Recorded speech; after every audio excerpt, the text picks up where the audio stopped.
Hi friends, welcome to English Mitra. ഇന്നത്തെ നമ്മുടെ വീഡിയോയിൽ നമ്മൾ ഡിസ്കസ് ചെയ്യാൻ പോകുന്നത് ഇംഗ്ലീഷ് പഠിക്കാൻ തുടങ്ങുന്നവർ അറിഞ്ഞിരിക്കേണ്ട 10 ഇംഗ്ലീഷ് വാക്കുകളാണ്. ഓക്കെ, ഇപ്പം നമുക്ക് 10 ഇംഗ്ലീഷ് വാക്കുകൾ പഠിച്ചാലൊന്നും ഇംഗ്ലീഷ് നമുക്ക് ഫ്ലുവൻ്റ് ആയിട്ട് സംസാരിക്കാൻ പറ്റില്ല.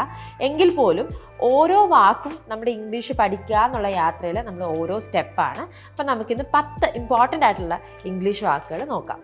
So first word is so അല്ലെങ്കിൽ therefore. സോ therefore ഈ വാക്ക് നിങ്ങൾ കേട്ടിട്ടുണ്ട്, എനിക്കറിയാം. നിങ്ങളിത് കേൾക്കുമ്പോൾ ഇത് ഞാൻ കേട്ടിട്ടുള്ള വാക്കാണല്ലോ എന്ന് എല്ലാവർക്കും തോന്നാം. അതെ, കേട്ടിട്ടുണ്ട്. പക്ഷേ ഇതിൻ്റെ കറക്റ്റ് ആയിട്ടുള്ള യൂസേജ് എന്താണ്, അതാണ് പലർക്കും കൺഫ്യൂഷൻ. സോ നമ്മൾ ഈ സോ അല്ലെങ്കിൽ therefore എന്ന വാക്കുകൾ യൂസ് ചെയ്യുന്നത് അതുകൊണ്ട് എന്നുള്ള അർത്ഥത്തിലാണ്. ഓക്കെ, അതുകൊണ്ട് എന്നുള്ള അർത്ഥത്തിലാണ് നമ്മൾ സോ അല്ലെങ്കിൽ therefore യൂസ് ചെയ്യുന്നത്. ഒരു ഉദാഹരണം പറയുകയാണെങ്കിൽ, I'm sleepy therefore I'm going to bed എന്ന് വെച്ചാൽ എനിക്ക് ഉറക്കം വരുന്നു, അതുകൊണ്ട് ഞാൻ കിടക്കാൻ പോവുകയാണ്. ഓക്കെ, ഇതേ സെൻറ്റൻസ് നമുക്ക് സോ യൂസ് ചെയ്തും പറയാം. I'm sleepy so I'm going to bed എന്ന് വെച്ചാൽ എനിക്ക് ഉറക്കം വരുന്നു, അതുകൊണ്ട് ഞാൻ കിടക്കാൻ പോവുകയാണ്. വേറൊരു എക്സാമ്പിൾ പറയുകയാണെങ്കിൽ, I had studied well so I passed the exam. അതായത് ഞാൻ നന്നായിട്ട് പഠിച്ചിരുന്നു, അതുകൊണ്ട് ഞാൻ പരീക്ഷ പാസ്സായി. ഇനി ഇത് therefore എന്ന വാക്ക് വെച്ച് നമ്മൾ പറയുകയാണെങ്കിലോ, I had studied well, therefore I passed the exam. നന്നായി പഠിച്ചതുകൊണ്ട് ഞാൻ പരീക്ഷ പാസ്സായി. ഓക്കെ, അപ്പോൾ സോ അല്ലെങ്കിൽ therefore എന്നുള്ള വാക്ക് നമ്മൾ അതുകൊണ്ട് എന്നുള്ള മലയാളം വാക്കിന് പകരമാണ് ഇംഗ്ലീഷിൽ യൂസ് ചെയ്യുന്നത്. നമ്മൾ കോമൺ ആയിട്ട് സംസാരിക്കുന്ന സമയത്ത് ഈ വാക്ക് നമുക്ക് ആവശ്യം വരും. ഇനി അടുത്ത വാക്ക് നമ്മൾ നോക്കുകയാണ്, യെറ്റ്. യെറ്റ് എന്ന വാക്ക്, ഇതും ഒരു ചെറിയ വാക്കാണ്, നിങ്ങൾ പലയിടത്തും കേട്ടിട്ടുണ്ടാവും. പക്ഷേ ഇത് എന്തിനാണ് നമ്മൾ ഇംഗ്ലീഷ് സംസാരിക്കുമ്പോൾ യൂസ് ചെയ്യുന്നത്, എവിടെയാണ് ഇതിൻ്റെ ഉപയോഗം വരുന്നത്? യെറ്റ് എന്ന വാക്ക് നമ്മൾ ഇതുവരെ എന്നുള്ള മലയാളം വാക്കിന് പകരമായിട്ടാണ് യൂസ് ചെയ്യുന്നത്. അതായത് നമുക്ക് ഇതുവരെ എന്ന് പറയണമെങ്കിൽ യെറ്റ് എന്നുള്ള വാക്ക് യൂസ് ചെയ്യാം. നമുക്ക് കുറച്ച് എക്സാമ്പിൾസ് നോക്കാം. ഫസ്റ്റ് എന്ന് പറയുന്നത്, I haven't finished my homework yet, അല്ലെങ്കിൽ I haven't finished my work yet. ഈ സെൻറ്റൻസിൻ്റെ മീനിങ് എന്താണ്? ഞാൻ എൻ്റെ ജോലി ഇതുവരെ തീർത്തില്ല എന്നാണ് അർത്ഥം, അല്ലെങ്കിൽ ഞാൻ എൻ്റെ ഹോംവർക്ക് ഇതുവരെ തീർത്തില്ല എന്നാണ് അർത്ഥം വരുന്നത്. അപ്പോൾ ഇതുവരെ എന്നുള്ളതിന് പകരമാണ് നമ്മൾ സെൻറ്റൻസിൻ്റെ ഏറ്റവും അവസാനം യെറ്റ് വെച്ചിരിക്കുന്നത്. So I haven't finished my work yet, അല്ലെങ്കിൽ I haven't finished my homework yet എന്ന് പറയുമ്പോൾ ഞാൻ ഇതുവരെ അത് തീർത്തില്ല എന്നാണ്. അപ്പോൾ ഇതുവരെ എന്നുള്ള വാക്കിന് പകരമാണ് നമ്മളിവിടെ യെറ്റ് യൂസ് ചെയ്തിരിക്കുന്നത്. മറ്റൊരു എക്സാമ്പിൾ നമുക്ക് നോക്കാം.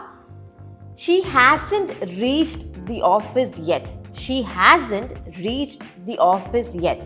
ഇവിടെ നമ്മൾ നോക്കുകയാണെങ്കിൽ അവൾ ഇതുവരെ ഓഫീസിൽ എത്തിയിട്ടില്ല എന്നാണ് പറയുന്നത്. അപ്പോൾ ഇവിടെ ഇതുവരെ എത്തിയില്ല എന്ന് പറയാൻ വേണ്ടിയിട്ടാണ് നമ്മൾ ഹാസൻറ്റ് റീച്ച്ഡ് യെറ്റ് എന്ന് പറയുന്നത്. അപ്പോൾ യെറ്റ് എന്നുള്ള വാക്ക് ഇവിടെ സിമിലറൈസ് ചെയ്യുന്നത്, അല്ലെങ്കിൽ ഇവിടെ കാണിക്കുന്നത് ഇതുവരെ എന്നുള്ള മലയാളം വാക്കാണ്. ഓക്കെ, അപ്പോൾ നമുക്ക് അടുത്ത വാക്കിലേക്ക് കടക്കാം. നമ്മൾ അടുത്ത വാക്കാണ് ദോ. സോ ഈ ദോ എന്നുള്ള വാക്ക്, ഇംഗ്ലീഷ് വാക്ക് നമ്മൾ പല രീതിയിൽ ഇംഗ്ലീഷിൽ യൂസ് ചെയ്യാറുണ്ട്. മെയിനായിട്ട് നമ്മൾ യൂസ് ചെയ്യുന്നത് എന്നിട്ടും അല്ലെങ്കിൽ എങ്കിലും എന്നുള്ള വാക്കിന് പകരമാണ്. എന്നിട്ടും, എങ്കിലും, എന്നാലും എന്നീ വാക്കുകൾക്ക് പകരമാണ് നമ്മൾ ദോ എന്നുള്ള ഈ സിംഗിൾ വാക്ക് യൂസ് ചെയ്യുന്നത്. അപ്പോൾ നമുക്കിതിൻ്റെ കുറച്ച് എക്സാമ്പിൾസ് നോക്കാം. മഴ പെയ്തിട്ടും ഞങ്ങൾ പുറത്തു പോയി. ഈ സെൻറ്റൻസ് തന്നെ എടുക്കാം. മഴ പെയ്തിട്ടും ഞങ്ങൾ പുറത്തു പോയി. ഇതെങ്ങനെ നമുക്ക് ഇംഗ്ലീഷിൽ പറയാൻ പറ്റും? അല്ലെങ്കിൽ മഴ പെയ്തെങ്കിലും ഞങ്ങൾ പുറത്തു പോയി, ഇതെങ്ങനെയാണ് നമുക്ക് ഇംഗ്ലീഷിൽ പറയാൻ പറ്റുന്നത്? നമുക്ക് ഇങ്ങനെ പറയാം, though it rained we went out എന്ന് വെച്ചാൽ മഴ പെയ്തു എങ്കിൽ പോലും ഞങ്ങൾ പുറത്തു പോയി. അപ്പോൾ ഇവിടെ എങ്കിലും, എന്നിട്ടും എന്നീ വാക്കുകൾക്ക് പകരമാണ് നമ്മൾ ദോ എന്ന വാക്ക് യൂസ് ചെയ്തിരിക്കുന്നത്. മറ്റൊരു എക്സാമ്പിളും കൂടി നമുക്ക് നോക്കാം, അപ്പോൾ ഒരു കുറച്ചുകൂടി ക്ലാരിറ്റി കിട്ടും. സോ അടുത്ത എക്സാമ്പിളാണ്, വൈകിയെങ്കിലും കുട്ടികൾ പഠിച്ചുകൊണ്ടേയിരുന്നു. സ്റ്റുഡൻസ് പഠിച്ചുകൊണ്ടേയിരുന്നു. വൈകിയെങ്കിലും സ്റ്റുഡൻസ് പഠിച്ചുകൊണ്ടേയിരുന്നു. അപ്പോൾ ഇവിടെ നമ്മൾ നോക്കുകയാണെങ്കിൽ വൈകിയെങ്കിലും അല്ലെങ്കിൽ വൈകിയ സമയമായിട്ടും കുട്ടികൾ പഠിച്ചുകൊണ്ടേയിരുന്നു എന്നാണ് പറയുന്നത്. അപ്പോൾ ഇവിടെ എങ്കിലും, എന്നിട്ടും എന്നീ വാക്കുകൾ വന്നിട്ടുണ്ട് അല്ലേ? അപ്പോൾ നമുക്ക് അവിടെ എന്ത് യൂസ് ചെയ്യാൻ പറ്റും? നമുക്ക് ഇങ്ങനെ പറയാം, though it was late the students kept study. Though it was late the students kept study എന്ന് വെച്ചാൽ വൈകിയിട്ടും അല്ലെങ്കിൽ വൈകിയെങ്കിലും എന്നുള്ളതിന് പകരമാണ് ഇവിടെ ദോ ഇറ്റ് വാസ് ലേറ്റ് എന്നുള്ള വാക്ക് എന്നുള്ള യൂസേജ് നമ്മൾ ഉപയോഗിക്കുന്നത്. അപ്പം എന്നിട്ടും, എങ്കിലും, എന്നാലും എന്നീ വാക്കുകൾക്ക് പകരം നമുക്ക് ദോ എന്ന വാക്ക് യൂസ് ചെയ്യാവുന്നതാണ്. ഇനി അടുത്ത് നമ്മൾ പഠിക്കാൻ പോകുന്ന വാക്കുകൾ എന്ന് പറയുന്നത് ഹാസും ഹാവുമാണ്. അപ്പോൾ ഈ ഹാസ്, ഹാവ് എന്നീ വാക്കുകളുടെ അർത്ഥം എന്താണ്? നിങ്ങൾ ഇതും എല്ലാ കോൺവെർസേഷനിലും നിങ്ങൾ കേട്ടിട്ടുണ്ടായിരിക്കും. ഇംഗ്ലീഷ് ബുക്കുകൾ വായിക്കുന്നവരാണെങ്കിൽ നിങ്ങൾ അത് കണ്ടിട്ടുണ്ടാവും. സിനിമയിലായാലും സീരീസിലായാലും വെറുതെ എന്ത് ഇംഗ്ലീഷിൽ പറഞ്ഞാലും ഈ ഹാസ്, ഹാവ് എന്നുള്ള വാക്ക് പ്രൊമിനൻ്റ് ആയിട്ട് നിൽക്കുന്ന വാക്കുകളാണ്. ഇതിൻ്റെ കറക്റ്റായിട്ടുള്ള ഉപയോഗം എന്താണ്? ഹാസ് അല്ലെങ്കിൽ ഹാവ് നമ്മൾ യൂസ് ചെയ്യുന്നത് ഒരു വസ്തു നമുക്ക് ഉണ്ട് എന്ന് പറയാനാണ്. കുറേ ഉപയോഗങ്ങളുണ്ട്, ബേസിക് ആയിട്ടുള്ള യൂസേജാണ് ഞാൻ പറയുന്നത്.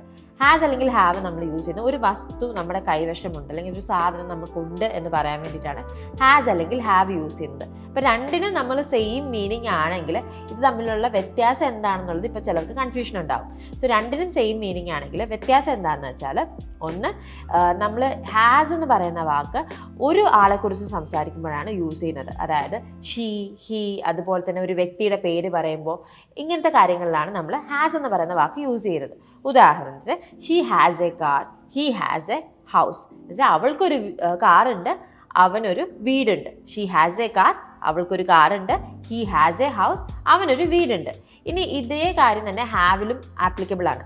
ഹാവ് എന്ന് പറയുന്ന വാക്ക് നമ്മൾ യൂസ് ചെയ്യുന്നതെന്ന് വെച്ചാൽ ഐ, യു, അതുപോലെ തന്നെ ഒന്നിൽ കൂടുതൽ ആളുകളുടെ കാര്യം പറയുമ്പോഴാണ്. വി, ദേ, അല്ലെങ്കിൽ മൈ ഫ്രണ്ട്സ്, മൈ പാരൻസ്, അങ്ങനെ ഒന്നിൽ കൂടുതൽ ആളുകളുടെ കാര്യം പറയുമ്പോഴാണ് നമ്മൾ ഹാവ് യൂസ് ചെയ്യുന്നത്. ഇപ്പം നിങ്ങൾക്ക് തോന്നാം ഐ, യു ഇതൊക്കെ ഒന്നിൽ കൂടുതൽ ആളുകളാണോ?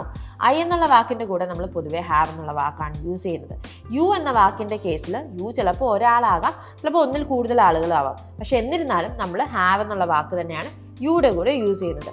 For example, I have A car, okay, we have A home, you have A car.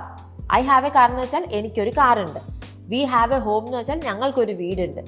Okay, you have A car എന്ന് വെച്ചാൽ നിനക്കൊരു കാറുണ്ട്. അപ്പം എന്തെങ്കിലും ഉണ്ട് എന്ന് പറയാൻ വേണ്ടിയിട്ടാണ് നമ്മൾ ഹാവും ഹാസ് യൂസ് ചെയ്യുന്നത്. തമ്മിൽ ചെറിയൊരു വ്യത്യാസം ഉണ്ടെന്നേ ഉള്ളൂ. ഇനി അടുത്ത വാക്കാണ് ഹാഡ്. ഹാഡ് എന്ന് വെച്ചാൽ ഉണ്ടായിരുന്നു എന്നാണ് അർത്ഥം. ഉണ്ടായിരുന്നു, അതായത് എന്തെങ്കിലും ഒരു വസ്തു നമ്മുടെ കൈവശം ഉണ്ടായിരുന്നു പക്ഷെ ഇപ്പോൾ നമുക്കതില്ല എന്ന് പറയാൻ വേണ്ടിയിട്ടാണ് നമ്മൾ ഹാഡ് യൂസ് ചെയ്യുന്നത്. ഉദാഹരണത്തിന്, എനിക്കൊരു കാർ ഉണ്ടായിരുന്നു എന്നെങ്ങനെ എനിക്ക് പറയാൻ സാധിക്കും? ഐ ഹാഡ് എ കാർ എന്നാണ് പറയേണ്ടത്. ഐ ഹാഡ് എ കാർ എന്ന് വെച്ചാൽ എനിക്കൊരു കാർ ഉണ്ടായിരുന്നു പക്ഷെ ഇപ്പം എൻ്റെ കയ്യിൽ അതില്ല. വേറെ എക്സാമ്പിൾ നോക്കുകയാണെങ്കിൽ, ഷീ ഹാഡ് എ സൈക്കിൾ എന്ന് വെച്ചാൽ അവൾക്കൊരു സൈക്കിൾ ഉണ്ടായിരുന്നു. അപ്പോൾ അവൾക്കൊരു സൈക്കിൾ ഉണ്ടായിരുന്നു, ഇപ്പോൾ ഇല്ല. അപ്പോൾ എന്തെങ്കിലും ഒരു വസ്തു നമ്മുടെ കൈവശം ഉണ്ടായിരുന്നു അല്ലെങ്കിൽ ഏതെങ്കിലും ഒരു വ്യക്തിയുടെ കൈവശം ഉണ്ടായിരുന്നു എന്ന് പറയാൻ വേണ്ടിയിട്ടാണ് നമ്മൾ ഹാഡ് എന്ന വാക്ക് യൂസ് ചെയ്യുന്നത്. അടുത്ത് നമ്മൾ പഠിക്കാൻ പോകുന്ന വാക്കാണ് എനി ഹൗ. ഈ വാക്കെന്ന് പറയുമ്പോൾ ഇതിന് രണ്ട് മീനിങ്സ് ഉണ്ട്. ഒന്നെന്ന് പറയുന്നത് എന്ത് തന്നെ ആയാലും, രണ്ടാമത്തേന്ന് പറയുന്നത് എങ്ങനെയെങ്കിലും. അപ്പോൾ നമുക്ക് കുറച്ച് എക്സാമ്പിൾസ് നോക്കാം. എക്സാമ്പിൾസ് നോക്കുമ്പോൾ നിങ്ങൾക്കൊരു ക്ലിയർ പിക്ചർ കിട്ടും. സോ ഫസ്റ്റ് എക്സാമ്പിൾ എന്ന് പറയുന്നത്, he didn't study for the exam but he passed any how. എന്ന് വെച്ചാൽ അവൻ പരീക്ഷയ്ക്ക് പഠിച്ചിട്ടുണ്ടായിരുന്നില്ല, എന്ത് തന്നെ ആയാലും അവൻ പരീക്ഷ പാസ്സായി. സോ ഇവിടെ എന്ത് തന്നെ ആയാലും എന്നുള്ളതിന് പകരമാണ് നമ്മൾ എനി ഹൗ എന്ന വാക്ക് യൂസ് ചെയ്തിരിക്കുന്നത്. ഇനി മറ്റൊരു എക്സാമ്പിൾ നോക്കാം. I don't really like spicy food but I eat it any how. എനിക്ക് എരിവുള്ള ഭക്ഷണം അല്ലെങ്കിൽ സ്പൈസ് ഒത്തിരി ഉള്ള ഭക്ഷണം ഇഷ്ടമല്ല, പക്ഷേ എങ്ങനെയെങ്കിലും ഞാനത് കഴിച്ചോളാം. അപ്പോൾ ഇവിടെ എനി ഹൗ എന്ന വാക്ക് നമ്മൾ യൂസ് ചെയ്തിരിക്കുന്നത് എങ്ങനെയെങ്കിലും എന്നുള്ളതിന് പകരമായിട്ടാണ്. അടുത്ത് നമ്മൾ പഠിക്കാൻ പോകുന്ന വാക്കാണ് ഓഫൺ അല്ലെങ്കിൽ ഓഫ്റ്റൻ. ഈ വാക്കിൻ്റെ അർത്ഥം എന്ന് പറയുന്നത് മിക്കപ്പോഴും എന്നാണ്. മിക്കപ്പോഴും, അതായത് എന്തെങ്കിലും ഒരു കാര്യം മിക്കപ്പോഴും ചെയ്യുന്നുണ്ട് എന്ന് പറയാൻ വേണ്ടിയിട്ടാണ് നമ്മൾ ഓഫ്റ്റൻ അല്ലെങ്കിൽ ഓഫൺ എന്ന വാക്ക് യൂസ് ചെയ്യുന്നത്. ഒരു ഉദാഹരണം പറയുകയാണെങ്കിൽ, മിക്കപ്പോഴും അവൻ തെറ്റുകൾ വരുത്താറുണ്ട്. മിക്കപ്പോഴും അവൻ തെറ്റുകൾ വരുത്താറുണ്ട്. അപ്പോൾ ഈ സെൻറ്റൻസ് നമുക്ക് എങ്ങനെ ഇംഗ്ലീഷിൽ പറയാം? നമുക്ക് ഇങ്ങനെ പറയാം, ഹി ഓഫൻ മേക്സ് മിസ്റ്റേക്സ്. എന്ന് വെച്ചാൽ അവൻ മിക്കപ്പോഴും തെറ്റുകൾ വരുത്താറുണ്ട്. ഇനി അടുത്തൊരു എക്സാമ്പിൾ നോക്കാം. ഞാൻ മിക്കപ്പോഴും സിനിമകൾക്ക് പോകാറുണ്ട്. മിക്കപ്പോഴും ഞാൻ സിനിമകൾക്ക് പോകാറുണ്ട്. ഇതെങ്ങനെ നമുക്ക് ഇംഗ്ലീഷിൽ പറയാൻ പറ്റും? I often go for watching movies അല്ലെങ്കിൽ I often go to the movies. അപ്പോൾ മിക്കപ്പോഴും എന്തെങ്കിലും ഒരു കാര്യം ചെയ്യാറുണ്ട് എന്ന് പറയാൻ വേണ്ടിയിട്ട് നമുക്ക് ഓഫൻ അല്ലെങ്കിൽ ഓഫ്റ്റൻ എന്ന വാക്ക് യൂസ് ചെയ്യാവുന്നതാണ്. നമുക്ക് അടുത്ത വാക്ക് നോക്കാം, ബിക്കോസ്. ബിക്കോസ് എന്ന വാക്ക് നമ്മൾ യൂസ് ചെയ്യുന്നത് ഒരു കാരണത്തെ കാണിക്കാൻ വേണ്ടിയിട്ടാണ്. കാരണം, ഇന്നതാണ് കാരണം എന്ന് പറയാൻ വേണ്ടിയിട്ട്, ആ കാരണത്തിനെ സൂചിപ്പിക്കാൻ വേണ്ടിയിട്ട് നമ്മൾ യൂസ് ചെയ്യുന്ന വാക്കാണ് ബിക്കോസ് എന്ന വാക്ക്. നമുക്ക് കുറച്ച് എക്സാമ്പിൾ നോക്കാം. അവള് സ്കൂളിൽ ആബ്സെൻ്റ് ആയിരുന്നു കാരണം അവൾക്ക് വയ്യായിരുന്നു. ഓക്കെ, അവൾ സ്കൂളിൽ ആബ്സെൻ്റ് ആയിരുന്നു കാരണം അവൾക്ക് വയ്യായിരുന്നു. അപ്പോൾ ഇവിടെ നമുക്ക് എന്തോ ഒരു ആക്ഷൻ്റെ കാരണമാണ് പറയേണ്ടത്. അപ്പോൾ ഇങ്ങനത്തെ കേസസിലാണ് നമ്മൾ ബിക്കോസ് എന്ന വാക്ക് യൂസ് ചെയ്യുന്നത്. നമുക്കിത് ഇംഗ്ലീഷിൽ പറയുകയാണെങ്കിൽ, she was absent because she was സിക്ക്. അവൾ ആബ്സെൻ്റ് ആയിരുന്നു കാരണം അവൾ സിക്കായിരുന്നു. അപ്പം ഇവിടെ കാരണം എന്നുള്ള വാക്കിന് പകരമാണ്, അല്ലെങ്കിൽ കാരണം കാണിക്കാൻ വേണ്ടിയിട്ടാണ് നമ്മൾ ബിക്കോസ് എന്ന വാക്ക് യൂസ് ചെയ്യുന്നത്. ഇനി അടുത്തൊരു എക്സാമ്പിൾ നോക്കാം. ഞാൻ അവള് കാരണം ഇപ്പോഴും ദേഷ്യത്തിലാണ്. ഞാൻ അവള് കാരണം ഇപ്പോഴും ദേഷ്യത്തിലാണ്. ഈ സെന്റൻസ് എങ്ങനെ ഇംഗ്ലീഷിൽ പറയാം? ഇവിടെയും നമ്മളൊരു കാരണമാണ് കാണിക്കുന്നത്. ഈ സെന്റൻസ് നമുക്ക് ഇങ്ങനെ പറയാം, I am still angry because of her. ഇവിടെ ബിക്കോസ് എന്ന വാക്ക് നമ്മൾ എന്തിനാണ് യൂസ് ചെയ്യുന്നത്? കാരണം കാണിക്കാൻ വേണ്ടിയിട്ടാണ്. ഇത് നമ്മൾ പഠിക്കാൻ പോകുന്ന വാക്കാണ് ബിസൈഡ്സ്. ഈ ബിസൈഡ്സ് എന്ന വാക്കിന് നമ്മൾ മലയാളത്തിൽ എന്തർത്ഥമാണ് കൊടുക്കുന്നതെന്ന് വെച്ചാൽ കൂടാതെ എന്ന് പറയുമ്പോഴാണ്. അതായത് എന്തെങ്കിലും കൂടാതെ, അതുകൂടാതെ എന്നൊക്കെ പറയുന്ന സമയത്താണ് നമ്മൾ ബിസൈഡ്സ് എന്ന വാക്ക് യൂസ് ചെയ്യുന്നത്. ഒരു ഉദാഹരണം നമുക്ക് നോക്കുകയാണെങ്കിൽ, എന്നെ കൂടാതെ അവിടെ ആരും ഉണ്ടായിരുന്നില്ല. എന്നെ കൂടാതെ അവിടെ ആരും ഉണ്ടായിരുന്നില്ല. ഇതെങ്ങനെ നമുക്ക് ഇംഗ്ലീഷിൽ പറയാൻ സാധിക്കും? നമുക്കിങ്ങനെ പറയാം, there was no one besides me. എന്ന് വെച്ചാൽ എന്നെ കൂടാതെ അവിടെ ആരും ഉണ്ടായിരുന്നില്ല. എന്നെ കൂടാതെ എന്ന് പറയാനാണ് ബിസൈഡ്സ് മീ എന്ന വാക്ക് നമ്മൾ യൂസ് ചെയ്തിരിക്കുന്നത്. അടുത്ത ഒരു എക്സാമ്പിളും കൂടി നമുക്ക് നോക്കാം. നിന്റെ കൂട്ടുകാരെ കൂടാതെ മറ്റാരെങ്കിലും വരുന്നുണ്ടോ? നിന്റെ കൂട്ടുകാരെ കൂടാതെ മറ്റാരെങ്കിലും വരുന്നുണ്ടോ? ഈ സെന്റൻസ് നമുക്ക് എങ്ങനെ ഇംഗ്ലീഷിൽ പറയാൻ പറ്റും? നമുക്ക് ഇങ്ങനെ പറയാം, is anyone coming besides your friends. എന്ന് വെച്ചാൽ ഇവിടെ നമ്മൾ ബിസൈഡ്സ് യുവർ ഫ്രണ്ട്സ് എന്ന് പറയുമ്പോൾ ഉദ്ദേശിക്കുന്നത് നിന്റെ കൂട്ടുകാരെ കൂടാതെ എന്നാണ്. എന്തെങ്കിലും സാഹചര്യത്തിൽ അത് കൂടാതെ എന്ന് പറയണമെന്നുണ്ടെങ്കിൽ നമുക്ക് ബിസൈഡ്സ് എന്ന വാക്ക് യൂസ് ചെയ്യാവുന്നതാണ്. അടുത്ത് നമ്മൾ പഠിക്കാൻ പോകുന്ന വാക്കാണ് അറ്റ് വൺസ്. ഈ അറ്റ് വൺസ് എന്നുള്ള വാക്കും ചെറിയൊരു വാക്കാണ്, നിങ്ങൾ പലയിടത്ത് കേട്ടിട്ടുണ്ടായിരിക്കും. പക്ഷേ ഇതിന്റെ കറക്റ്റ് ആയിട്ടുള്ള മീനിങ് എന്താണ്? വളരെ സിമ്പിളാണ്. ഉടനെ തന്നെ എന്നുള്ള അർത്ഥമാണ് വരുന്നത്. അറ്റ് വൺസ് എന്ന് വെച്ചാൽ ഉടനെ തന്നെ. ഇപ്പോൾ ഉദാഹരണത്തിന് എനിക്ക് ഒരാളുടെ അടുത്ത് പറയണം, എന്നെ ഉടനെ തന്നെ തിരിച്ചു വിളിക്കുക. എന്നെ ഉടനെ തന്നെ തിരിച്ചു വിളിക്കുക. ഇതെങ്ങനെ ഇംഗ്ലീഷിൽ പറയാൻ പറ്റും? കോൾ മീ അറ്റ് വൺസ് എന്ന് വെച്ചാൽ എന്നെ ഉടനെ തന്നെ വിളിക്കുക. അറ്റ് വൺസ് എന്ന് വെച്ചാൽ ഉടനെ തന്നെ, ആ ഒരു അർജൻസി കാണിക്കാൻ വേണ്ടി നമ്മൾ യൂസ് ചെയ്യുന്ന വാക്കാണ് അറ്റ് വൺസ്. മറ്റൊരു എക്സാമ്പിൾ നോക്കുകയാണെങ്കിൽ, എൻ്റെ ക്യാബിനിലോട്ട് ഉടനെ തന്നെ വരിക. ദയവായി എൻ്റെ ക്യാബിനിലോട്ട് ഉടനെ തന്നെ വരിക. അപ്പം ഇതിനെ നമുക്ക് എങ്ങനെ ഇംഗ്ലീഷിൽ പറയാൻ പറ്റും? ഈ ഉടനെ തന്നെ എന്ന് പറയുമ്പോൾ പെട്ടെന്ന്, എത്രയും പെട്ടെന്ന് എന്നുള്ള അർത്ഥത്തിലാണ്. അപ്പോൾ ഇത് നമുക്ക് ഇങ്ങനെ പറയാം, please come to my cabin at once എന്ന് വെച്ചാൽ എത്രയും പെട്ടെന്ന്, ഉടനെ തന്നെ എൻ്റെ ക്യാബിനിലോട്ട് വരിക. അപ്പോൾ നമ്മൾ ഇന്ന് പഠിച്ചത് 10 ഇംഗ്ലീഷ് വാക്കുകളാണ്. നിങ്ങളുടെ ഡെയിലി ലൈഫിൽ നിങ്ങൾക്ക് ഭയങ്കരമായിട്ട് യൂസ്ഫുൾ ആവാൻ സാധ്യതയുള്ള 10 ഇംഗ്ലീഷ് വാക്കുകളാണ്. അപ്പോൾ ഈ വാക്കുകൾ നിങ്ങൾക്ക് സംശയങ്ങൾ ഉണ്ടാവും, ഇനി ഒത്തിരി ഡൗട്ട്സ് ഉണ്ടാവും. അപ്പോൾ നിങ്ങളുടെ ഡൗട്ട്സ് കോമെൻറ്റ് സെക്ഷനിൽ പോസ്റ്റ് ചെയ്യുക. ഇതുപോലെ നിങ്ങൾക്ക് സംശയമുള്ള വാക്കുകൾ ഉണ്ട് എങ്കിൽ ഈ വാക്കിന് മലയാളത്തിലുള്ള ഈ വാക്കിന് ഇംഗ്ലീഷിൽ എന്താ പറയുക, അങ്ങനെ ഈ വാക്ക് ഇംഗ്ലീഷിൽ എങ്ങനെ ഉപയോഗിക്കുക, അങ്ങനത്തെ നിങ്ങളുടെ സംശയങ്ങൾ നിങ്ങൾക്ക് കോമെൻറ്റ് സെക്ഷനിൽ പോസ്റ്റ് ചെയ്യാവുന്നതാണ്. ഈ വീഡിയോ നിങ്ങൾക്ക് ഇഷ്ടപ്പെട്ടെങ്കിൽ ഞങ്ങളുടെ വീഡിയോ ലൈക്ക് ചെയ്യുക, ഷെയർ ചെയ്യുക, ചാനൽ സബ്സ്ക്രൈബ് ചെയ്യുക, അല്ലെങ്കിൽ ഞങ്ങളെ ഫോളോ ചെയ്യുക. നിങ്ങൾക്ക് ഇംഗ്ലീഷ് പഠിക്കാൻ വേണ്ടിയിട്ടാണ് നിങ്ങൾ ഈ വീഡിയോസ് കാണുന്നതെങ്കിൽ ഈ വീഡിയോസ് ഉറപ്പായിട്ടും നിങ്ങൾ ഇംഗ്ലീഷ് പഠിക്കാനായിട്ട് ഹെൽപ്പ് ചെയ്യുന്നതായിരിക്കും.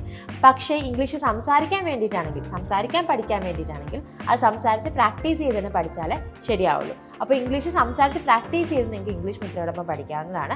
ഇംഗ്ലീഷ് മിത്രയുടെ സ്പോക്കൺ ഇംഗ്ലീഷ് കോഴ്സസിനെ കുറിച്ച് കൂടുതൽ ഡീറ്റെയിൽസ് അറിയാൻ വേണ്ടിയിട്ടും അഡ്മിഷൻ എടുക്കാൻ വേണ്ടിയിട്ടും താഴെ കൊടുത്തിരിക്കുന്ന ലിങ്കിലോ അല്ലെങ്കിൽ ബയോയിൽ കൊടുത്തിരിക്കുന്ന നമ്പറിലോ കോൺടാക്ട് ചെയ്യാവുന്നതാണ്. കോഴ്സിനെ കുറിച്ചുള്ള എല്ലാ ഡീറ്റെയിൽസും ചോദിച്ച് മനസ്സിലാക്കി നിങ്ങൾ ഫേസ് ചെയ്യുന്ന പ്രശ്നങ്ങളും പറഞ്ഞതിന് ശേഷം നിങ്ങൾക്ക് ആപ്റ്റായിട്ട് ഉള്ളൊരു കോഴ്സാണെന്ന് തോന്നുകയാണെങ്കിൽ മാത്രം അഡ്മിഷൻ എടുക്കുക. അപ്പോൾ മറ്റൊരു ഇൻട്രസ്റ്റിംഗ് വീഡിയോയിൽ കാണുന്നത് വരെ, this is Revathi Krishnan signing off from English Mitra. Thank you and have a wonderful day. English Mitra. Stop worrying, start learning.